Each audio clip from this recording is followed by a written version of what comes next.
Sharon, nagbigay ng update sa iniindang karamdaman.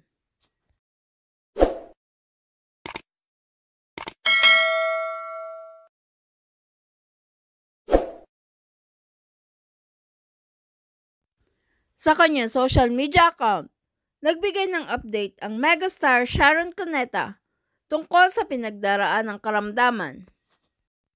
Noong mga nakalipas na araw, sinabi ng megastar na meron siyang torn ligament sa kanyang tuhod at naipit na ugat sa likuran at nahirapan na siyang maglakad simula nang bumalik sila sa kanilang family vacation sa South Korea.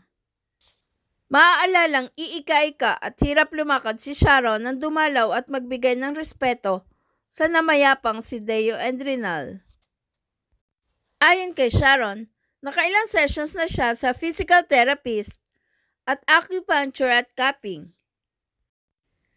Ibinahagi rin ni Sharon na hinayang siya at hindi siya nakadalo sa concert ng kaibigan niya si Pops Fernandez dahil ayaw daw naman niyang magpakitang umiika-ika pa din siya.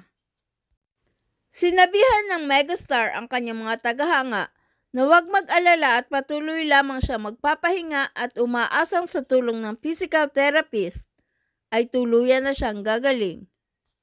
Sa huli, nakiusap si Sharon sa kanyang mga fans na isama siya sa kanilang mga panalangin. Just thought you might want me to update you. I've done 2 sessions with my physical therapist, plus acupuncture and cupping. Ventosa yata ang tawag doon.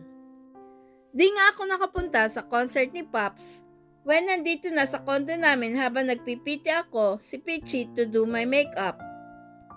Siya at grupo namin nakanood. Nagpakwento na lang ako sa kanila after that at hinayang na hinayang ako. I still haven't stopped limping. Ayoko naman po magpakita sa lahat ng umiika-ika pa rin. Pero nung nagbigay respeto po ako kay Deo Endrinal sa kanyang burol.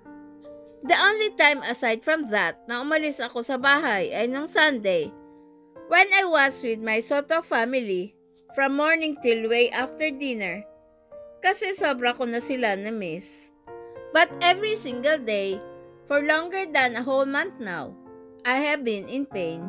Baka po mag-alala kayo, please don't worry. Basta tuloy lang ang PT, lilipas din ito.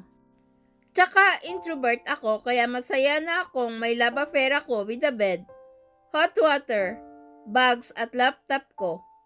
Hindi mabubuhay ng walang wifi. At kundi kailangan, ayoko talaga sa phone ko. Buti na rin nakakapagpahinga ulit. I hope you're all okay and I miss you. It feels so good though to have a social media detox. I'm glad I grew up nung wala pang ganyan. Please take good care and if you can, please include me in your prayers. Have a great evening. Please subscribe and hit the notification bell para ma-update kayo sa sunod na showbiz news.